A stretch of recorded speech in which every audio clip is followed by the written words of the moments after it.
यह एक ऐसी दुनिया है जहां पैसों की कोई वैल्यू नहीं, यहाँ टाइम ही सब कुछ है। यहाँ अगर आपको कोई चीज खरीदनी है तो आपको उस चीज के बदले अपनी जिंदगी का कुछ टाइम देना पड़ेगा, तब जाकर आप उस चीज को खरीद पाएंगे। लेकिन इस दुनिया में एक अच्छी जिंदगी गुजारने के लिए आपके पास टाइम का होना भी जरूरी है, क्योंकि यहाँ जब किसी इंसान की एज 25 साल तक पहुंच जाती है तो उस इंसान के हाथ पर 1 साल का टाइम स्टार्ट हो जाता है। जिस पल काउंटडाउन 0 हुआ उसी पल वह इंसान खत्म। अमीरों के पास इतना टाइम था कि वह 1000 साल की जिंदगी भी जी सकते थे। अमीरों ने खुद के लिए एक अलग दुनिया बना ली थी जहां वो लोग एक सुकून भरी जिंदगी गुजार रहे थे, लेकिन वहीं दूसरी तरफ गेटो सिटी में रहने वाले गरीब लोग दिन रात मेहनत करके खुद के लिए टाइम कमाते थे, नहीं तो उनकी जिंदगी खत्म हो जाएगी। इन्हीं गरीबों की बस्ती में विल नाम का एक लड़का रहता था जिसकी घड़ी में सिर्फ 23 घंटे ही बचे थे। विल अपनी मॉम के साथ रहता था। अब क्योंकि 25 साल के बाद उम्र रुक जाती है, इसीलिए उसकी माँ 50 साल की होकर भी बहुत जवान दिख रही थी। आज विल की माँ का 50वां जन्मदिन था। विल अपनी मॉम का बर्थडे सेलिब्रेट करने के लिए पिछली रात ओवर टाइम करके एक शैंपेन की बोतल लाया था। यह देखकर विल की मॉम बहुत खुश हो जाती है और वो विल से कहती है कि मैं अपने पोतों को देखना चाहती हूँ, तुम किसी लड़की को डेट क्यों नहीं करते? जिस पर विल जवाब देता है कि इन सब चीजों के लिए टाइम किसके पास है। विल की मॉम ने उससे कहा कि इलेक्ट्रिसिटी बिल और बैंक से लिया हुआ लोन कल की डेट तक मुझे क्लियर करना होगा, नहीं तो हमें फाइन पड़ सकता है। इसीलिए अब मैं जा रही हूँ और कल रात तक सभी बिल्स और बैंक के लोन्स जमा करवा कर वापस आऊंगी। उसने कहा कि मेरे पास सिर्फ 3 दिन का टाइम है। इलेक्ट्रिसिटी बिल और बैंक का लोन चुकाने में मेरे पास लगभग सारा टाइम खर्च हो जाएगा, इसीलिए कल शाम को तुम जरूर बस स्टॉप पर मेरा इंतजार करना, ताकि मेरा सारा टाइम खत्म होने से पहले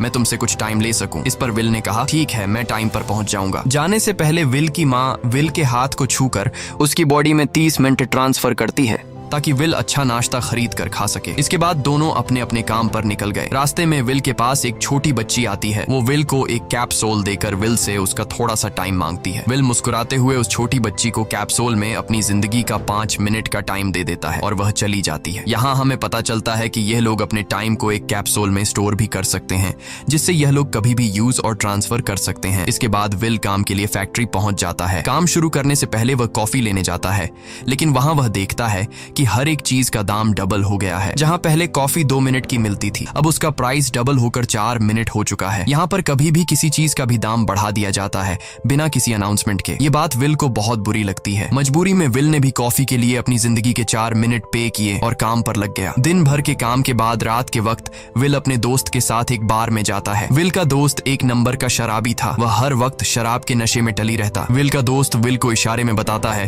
कि वह आदमी सबको फ्री में दारू पिला रहा है और उसके पास बहुत ज्यादा टाइम है। ये सुनकर विल ने जब उस आदमी की तरफ देखा तो उसे चारों तरफ से लड़कियों ने घेरा हुआ था। विल की जब उस आदमी की घड़ी पर नजर गई तो उस आदमी के पास 116 साल का टाइम था। ये देखकर विल समझ जाता है कि यह आदमी ग्रीनिच सिटी से है, क्योंकि गेटो सिटी में लोगों के पास ज्यादा से ज्यादा 2 दिन का टाइम होता है। विल उस आदमी के पास आया और उसे वार्न करने लगा कि यहाँ पर तुम्हें नहीं होना चाहिए था। यहाँ चोरों का खतरा है, ये लोग तुम्हें मारकर तुम्हारा टाइम चुरा लेंगे, इसलिए जल्दी से यहाँ से निकल जाओ। लेकिन वो आदमी विल की बातों को सीरियस नहीं लेता और उसे इग्नोर करके ड्रिंक करने लग जाता है। तभी उस बार में फोर्टिस नाम का एक गैंगस्टर अपने ग्रुप के साथ आया, जिसे देखकर सारे लोग बाहर निकल भागे। दरअसल यह शहर के सबसे बड़े गुंडे हैं जो लोगों से जबरदस्ती टाइम चुराते हैं। विल का दोस्त विल को पकड़कर ले जाने लगा, लेकिन विल ने जाने से इनकार कर दिया और वहां एक कोने में छिपकर सब कुछ देखने लगा। फोर्टिस उस अमीर आदमी से उसका सारा टाइम लूटने आया था। फोर्टिस उस अमीर आदमी को चैलेंज करता है कि चलो पंजा लड़ाते हैं और जो हारेगा वह अपना सारा टाइम जीतने वाले को दे देगा। ये टाइम फाइट आर्म रेसलिंग की तरह थी, जिसमें 2 लोगों को एक दूसरे की कलाई पकड़नी होती थी। जिस भी इंसान की कलाई नीचे होती थी उसका टाइम घटने लगता था और वो टाइम उस आदमी के हाथ में ट्रांसफर होने लगता था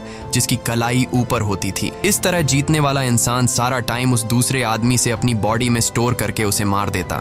फोर्टिस उस आदमी से कहता है, क्या तुम इसके लिए तैयार हो? इस पर उस अमीर आदमी ने कहा कि मैंने बहुत ज्यादा ड्रिंक की हुई है, इसलिए मुझे कुछ टाइम चाहिए, उसके बाद मैं तुम्हारे चैलेंज के लिए तैयार हूँ। फोर्टिस कहता है कि ठीक है, ये तुम्हारी आखिरी ख्वाहिश है, जाओ, मैं तुम्हें तैयार होने के लिए कुछ मिनट देता हूँ। फोर्टिस उसके साथ अपना एक आदमी भी भेज देता है ताकि यह भाग न सके। वो अमीर आदमी बाथरूम में आकर बहुत ज्यादा उल्टियां करने लग जाता है, क्योंकि उसे काफी चढ़ गई थी। इसलिए अगर वो इस हालत में फोर्टिस से पंजा लड़ता तो इस अमीर आदमी का हारना कंफर्म था। तभी विल वहां पर आ जाता है। वो फोर्टिस के आदमी को मारकर उस अमीर आदमी को अपने साथ उस जगह से बाहर निकाल लेता है और उसे फोर्टिस से बचाकर एक सेफ जगह पे ले आया। विल ने उस अमीर आदमी से कहा कि मैंने तुमसे कहा भी कि तुम्हारी जान को खतरा है, तुम जानबूझकर अपना टाइम क्यों बर्बाद कर रहे हो। वो आदमी विल को अपना नाम हेनरी बताता है और वो विल से पूछता है कि तुम्हारी उम्र कितनी है। विल ने बताया 28 साल। हेनरी ने कहा मेरी उम्र 105 साल है और अब मैं जिंदगी से थक चुका हूँ। मैंने अपनी लाइफ में हर एक चीज का मजा लिया है और अब मुझे इस जिंदगी की जरूरत नहीं है, मैं जीना नहीं चाहता। ये सुनकर विल ने हैरानी से पूछा आखिर तुम कहना क्या चाहते हो। इस पर हेनरी ने कहा लगता है तुम अब तक हकीकत से अनजान हो। क्या तुमने कभी सोचा है कि इस दुनिया में अलग अलग टाइम जोन्स क्यों बनाए गए हैं?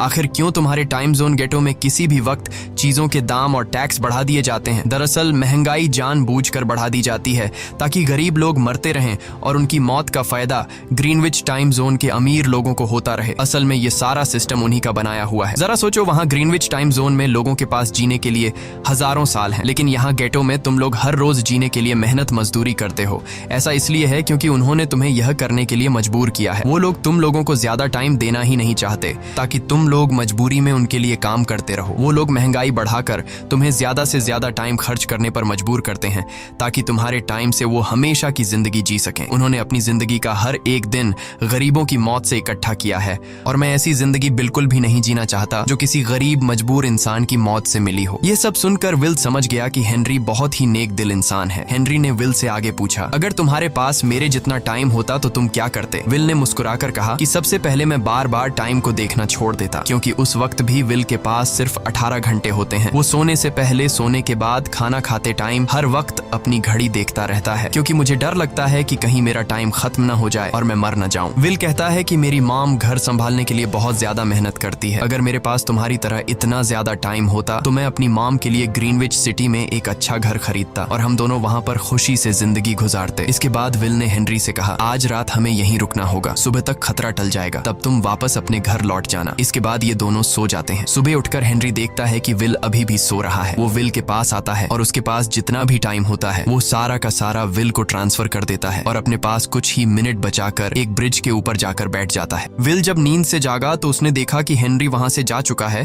तभी हमेशा की तरह नींद से जागने के बाद विल ने अपनी घड़ी में नजर डाली। विल की घड़ी में 116 साल ऐड हो चुके थे। यह देखकर उसकी आंखें खुली की खुली रह गईं। उसे लगा कि वो अभी भी नींद में है और सपना देख रहा है। इसी दौरान विल की नजर विंडो पर पड़ी जिस पर लिखा था मेरा टाइम बर्बाद मत करना। वो समझ जाता है कि हेनरी ने मुझे अपना सारा समय दे दिया है। तभी विल ने हेनरी को दूर एक ब्रिज के किनारे पर बैठे देखा। विल जल्दी से हेनरी की तरफ भागा, लेकिन अब बहुत देर हो चुकी थी क्योंकि हेनरी के पास अब बस कुछ ही सेकंड्स बचे थे और थोड़ी देर बाद वो एक झटके से मरकर ब्रिज से नीचे पानी में गिर गया। विल को हेनरी की मौत का बहुत ज्यादा दुख होता है। अब विल के पास 116 साल की जिंदगी थी और वो समझ जाता है कि अगर मैं यहाँ पर रहा तो लोग समझेंगे कि हेनरी को इसी ने मारा है। विल जल्दी से अपने दोस्त के पास जाता है। विल का दोस्त विल के हाथ में इतना सारा टाइम देखकर शॉक रह जाता है, जिसके बाद विल ने अपने दोस्त को दोस्ती की खातिर 10 साल का टाइम दिया। ये देखकर विल का दोस्त उसका दिल से शुक्रिया अदा करता है। विल कहता है कि यहाँ रहना मेरे लिए अब ठीक नहीं, क्योंकि इतने ज्यादा टाइम को देखते हुए मेरा टाइम छीनने के लिए कोई भी मुझे मार सकता है। अब मैं अपनी माँ के लिए ग्रीनविच सिटी में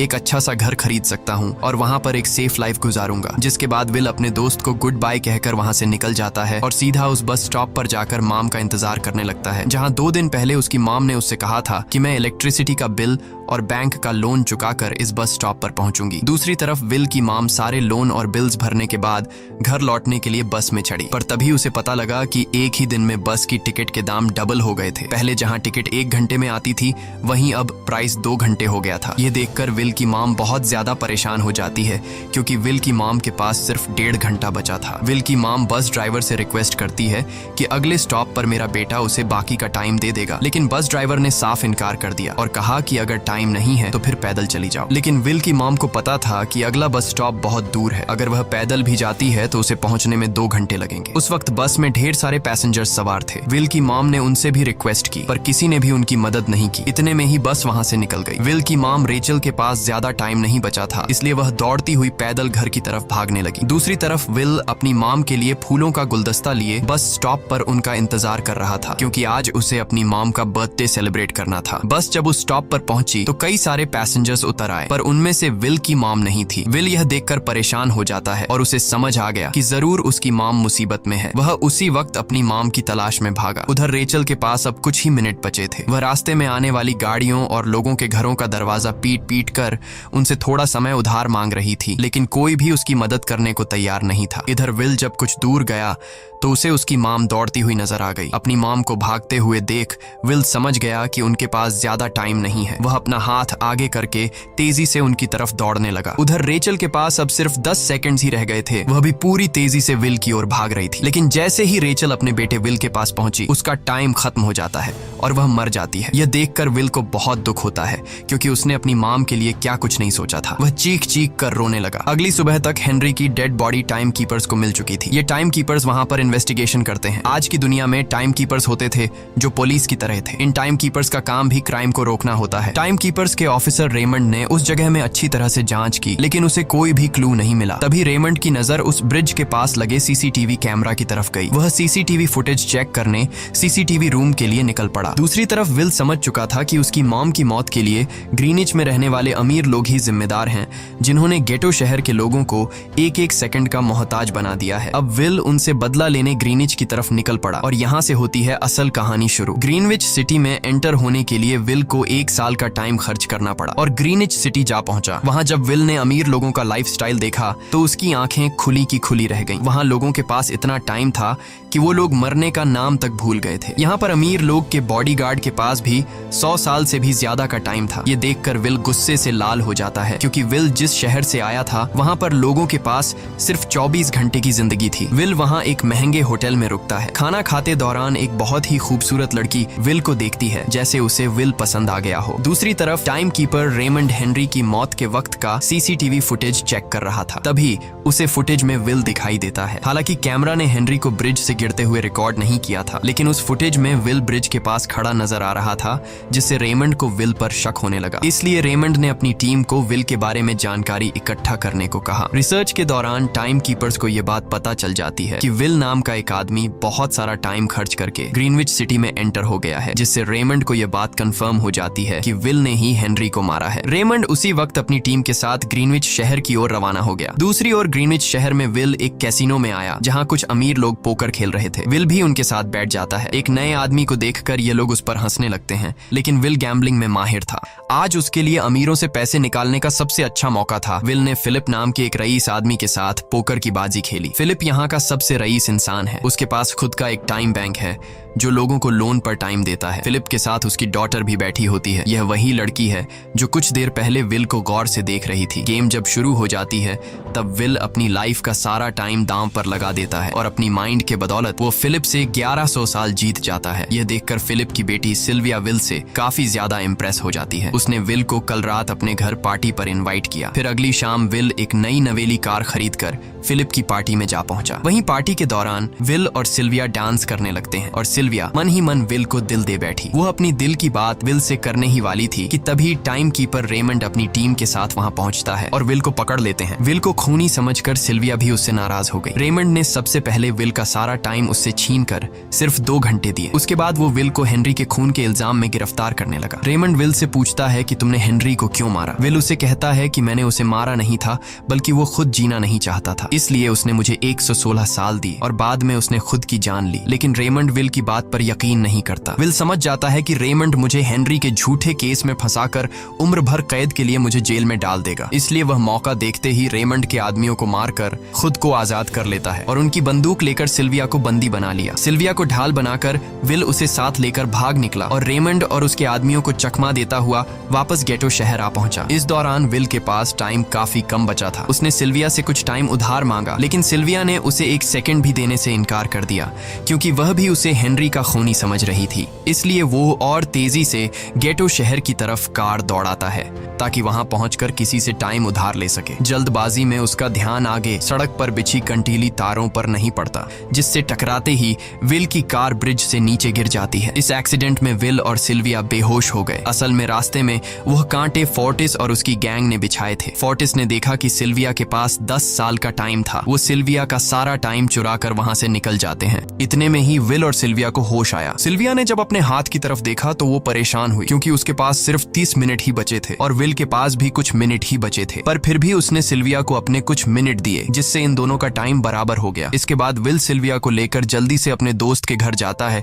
जिसे उसने 10 साल दिए थे। जब उसके दोस्त की वाइफ ने दरवाजा खोला और उसने विल को देखा तो उसने विल से नाराजगी जताते हुए कहा, तुम्हारे दिए हुए 10 साल ने मेरे हस्बैंड की जान ले ली। उसने सारा टाइम शराब में उड़ा दिया जिससे उसकी मौत हुई। ये सुनकर विल मायूस हो गया, लेकिन अब इन दोनों के पास भी ज्यादा टाइम नहीं था। अगर यह दोनों जल्दी से कुछ नहीं करते तो इनकी भी मौत पक्की थी। तभी विल ने सिल्विया के कानों में ईयरिंग देखी जो हीरे की थी। उसे बेचकर विल और सिल्विया को 2 दिन का टाइम मिल गया। इसके बाद विल सिल्विया को लेकर फोन बूथ पर आया। उसने सिल्विया के पिता फिलिप को कॉल किया और बताया कि उसकी बेटी अब तक सही सलामत है। उस वक्त रेमंड भी फिलिप के पास ही मौजूद था और विल को भी पता था कि रेमंड भी वहाँ मौजूद है। विल ने सिल्विया को छोड़ने के बदले 10,000 साल का टाइम मांगा और वो 10,000 साल टाइम बैंक के जरिए गरीब लोगों में बांटने को कहा और कल सुबह तक का टाइम दिया। हालांकि फिलिप के लिए यह रकम कुछ भी नहीं थी, पर फिलिप किसी भी कीमत पर गरीबों को टाइम नहीं देना चाहता था। इधर विल सिल्विया को अपने घर ले आया जहां पर दोनों सुबह होने का इंतजार कर रहे थे। इसी दौरान सिल्विया ने विल से पूछा कि उसकी फैमिली कहाँ है। इस पर विल ने बताया कि पिछली रात ही टाइम न होने की वजह से मेरी माँ की डेथ हुई। ये सुनकर सिल्विया को बहुत बुरा लगता है और उसे एहसास होता है कि यहाँ गरीब लोग हर पल मौत के डर में जीते हैं। उन्हें एक दिन का टाइम कमाने में कितनी मेहनत करनी पड़ती है। अगली सुबह बैंक खुलते ही विल और सिल्विया खिड़की से बैंक पर नजर रखने लगे, लेकिन बैंक ने गरीबों में टाइम नहीं बांटा। सिल्विया यह देखकर बहुत मायूस हो गई कि टाइम के आगे उसके पिता के लिए अपनी बेटी की भी कोई कीमत नहीं थी। अब सिल्विया को समझ आ गया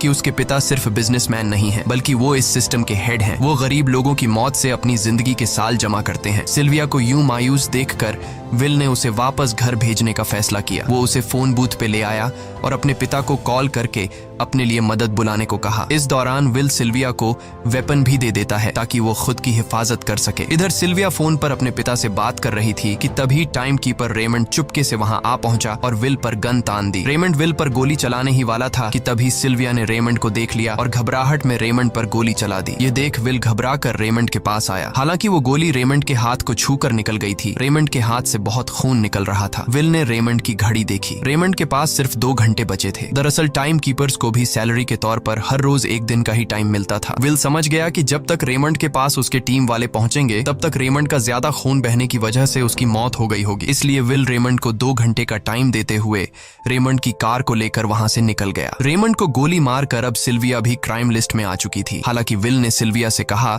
कि वो अभी इन सब से निकल सकती है, लेकिन ग्रीनिच में सिल्विया की जिंदगी पिंजरे में कैद पंछी की तरह थी। उसके पिता फिलिप ने उस पर बहुत सारी पाबंदियां लगा दी थीं, पर यहाँ आकर उसे आजादी का एहसास हो रहा था क्योंकि यहाँ वो अपनी मर्जी की मालिक थी और सिल्विया समझ जाती है कि यहाँ पर लोगों के साथ गलत हो रहा है। अब वह भी गरीबों को उनका हक दिलाने में विल के साथ थी। विल और सिल्विया ने मिलकर अमीरों को लूटना शुरू कर दिया। सिल्विया जो कि ग्रीनिच सिटी के चप्पे चप्पे से वाकिफ थी, इसलिए इन दोनों ने प्लान बनाया कि वो ग्रीनिच सिटी में बैंक से टाइम कैप्सूल चुराएंगे और उनको गरीबों में बांट देंगे। सिल्विया ने सबसे पहले अपने पिता फिलिप के कई सारे बैंक्स में डाका डाला क्योंकि फिलिप ने गरीबों की मौत से वह सारा टाइम इकट्ठा किया था। इन दोनों ने तिजोरी से सभी टाइम कैप्सूल एक बैग में पैक करके वहां से निकल गए और उन्हें गरीबों में बांटने लगे। इतनी बड़ी चोरी करने के बाद अब सरकार भी इन दोनों से तंग आ चुका था, इसीलिए सरकार ने इन दोनों के सर पर 10 साल का टाइम इनाम रख दिया। ये खबर सुनते ही गैंगस्टर फोर्टिस अब इन दोनों को कुत्ते की तरह ढूंढने लगा, लेकिन विल और सिल्विया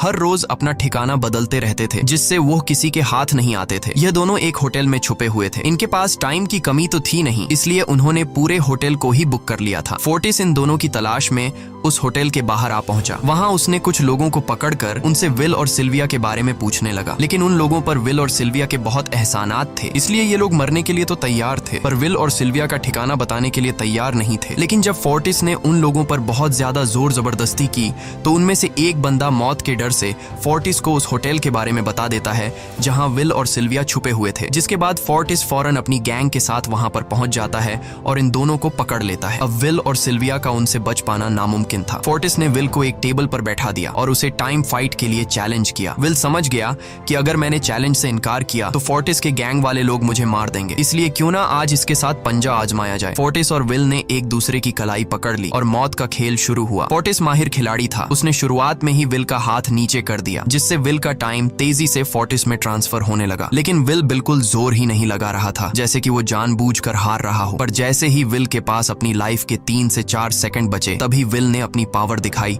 और एक झटके से फोर्टिस का हाथ नीचे कर दिया। फोर्टिस की आंखें खुली की खुली रह गईं। वो पूरा जोर लगाकर अपना हाथ ऊपर करने की कोशिश कर रहा था, लेकिन विल की ताकत के आगे वो ढीला पड़ चुका था। ये देख फोर्टिस के आदमियों का ध्यान फोर्टिस की घड़ी पर अटक गया। अब उनका बॉस मरने वाला था। इतने में ही मौका पाकर विल ने अपने जूते से गन निकाली और पलक झपकते ही फोर्टिस के सारे आदमियों को शूट कर दिया, क्योंकि अगर वो ऐसा नहीं करता तो वो लोग उसे मार देते। इसी के साथ फोर्टिस का टाइम 0 हो गया और वह भी मारा गया। विल और सिल्विया जल्दी से वहां से भाग निकले। इसी दौरान उन्होंने देखा कि अमीरों ने सारा खेल पलट दिया था। विल और सिल्विया ने गरीबों में जितना भी टाइम बांटा था, उसकी वैल्यू अब कुछ भी नहीं रही थी, क्योंकि अमीरों ने महंगाई के दर को कई गुना बढ़ा दिया था। यह देख विल हारा हुआ महसूस करने लगा और उसे लगा कि मैं कभी भी इन गरीबों को उनका हक नहीं दिला सकूंगा। उसने सिल्विया से कहा कि अब सब खत्म हो चुका है। अगर वो लोगों में 1000 साल भी बांट दें तो अमीर लोग महंगाई को और ज्यादा बढ़ा देंगे, जिससे लोगों की हालत कभी नहीं सुधर पाएगी। सिल्विया ने कहा कि कोई तो रास्ता होगा। इस पर विल ने कहा कि हमें लाखों साल चुराकर इन लोगों को देने होंगे, तब जाकर हम लोग महंगाई को कंट्रोल कर सकते हैं। हालांकि यह इतना आसान नहीं था, पर सिल्विया ने इसके लिए एक प्लान सोच रखा था। अगली ही सुबह जब फिलिप अपने बॉडीगार्ड्स के साथ ऑफिस पहुंचा, तभी सिल्विया वहां आई और उसने अपने पिता से कहा कि वो सरेंडर करना चाहती है। तब सारे गार्ड्स ने सिल्विया पर गन तान दी, लेकिन तभी वहां पीछे से गार्ड के बेस में छिपा विल वहां आ पहुंचा। उसने फिलिप के सर पर गन रखी और उसके जरिए लॉकर का दरवाजा खुलवाया। विल और सिल्विया ने फिलिप के लॉकर से एक टाइम कैप्सूल चुरा लिया, जिसमें 10 लाख साल का टाइम मौजूद था। इस टाइम कैप्सूल का एक साल गरीबों की ही मौत से आया था। विल और सिल्विया वह टाइम कैप्सूल लेकर भाग जाते हैं। इधर रेमंड को जब यह बात पता चली तो वह फौरन विल और सिल्विया के पीछे लग गया। जब रेमंड ने अपने हाथ पर घड़ी को देखा तो उसके पास 1 घंटे से भी कम टाइम बचा हुआ था। वह हेडक्वार्टर कॉल करके कहता है कि मुझे मेरी सैलरी कैप्सूल में भेज दो, मेरे पास टाइम कम है। लेकिन इससे पहले कि वह अपनी बॉडी में कैप्सूल से टाइम ट्रांसफर कर पाता, उसे विल की कार दिख जाती है और वह कैप्सूल से अपनी बॉडी में बिना टाइम ट्रांसफर किए उनके पीछे लग जाता है, क्योंकि अगर वो 10 लाख साल गरीबों को मिल जाते तो गेटो टाइम जोन का हर एक इंसान अमर हो जाता और अमीरों का बनाया पूरा सिस्टम तहस नहस हो जाता। रेमंड ने विल और सिल्विया को पकड़ने के लिए अपनी पूरी जी जान लगा दी, लेकिन वो उन्हें रोक नहीं पाया। विल और सिल्विया रेमंड को चकमा देकर गेटो शहर आ गए और वह टाइम कैप्सूल एक बच्ची के हाथों में सौंप दिया। उन्हें पता था कि रेमंड सीधा हमारे पीछे गीटो शहर पहुंचेगा, इसलिए उन्होंने इस जगह को छोड़कर एक सुनसान जगह पर चले गए। उधर उन्होंने गीटो शहर के लोगों में लाखों साल बांटकर उन्हें अमर कर दिया था, लेकिन खुद इन दोनों के पास बहुत ही कम टाइम बच जाता है। बदकिस्मती से उसी पल रेमंड ने उन्हें पकड़ लिया। रेमंड ने विल को धमकी देते हुए कहा, अगर तुम्हें अपनी जान प्यारी है तो चुराया हुआ सारा टाइम वापस कर दो। तब विल ने उसे अपनी घड़ी का समय दिखाया। विल और सिल्विया के पास कुछ ही मिनट बचे थे। विल ने रेमंड से कहा, कहीं तुम भूल तो नहीं गए? याद है जब तुम मरने वाले थे तो मैंने तुम्हें कुछ टाइम उधार दिया था। टाइम तो तुम्हें मुझे वापस करना चाहिए। यह सुनकर रेमंड को याद आया कि विल और सिल्विया को पकड़ने की जल्दी में उसने अपने टाइम पर ध्यान ही नहीं दिया। जब उसने अपनी घड़ी पर नजर डाली तो उसके पास सिर्फ 5 सेकंड ही बचे थे, जो देखते ही देखते 0 हो गए और रेमंड मारा गया। विल और सिल्विया रेमंड से तो बच गए थे, पर इन दोनों के पास भी अब सिर्फ एक मिनट ही बचा था। ऊपर से उस सुनसान इलाके में उनकी मदद करने वाला भी अब कोई नहीं था। उन्हें अपनी मौत साफ नजर आ रही थी। इन दोनों ने मायूस होकर एक दूसरे को गले लगाया और तभी विल को रेमंड की कार नजर आई। विल फौरन कार की तरफ भागा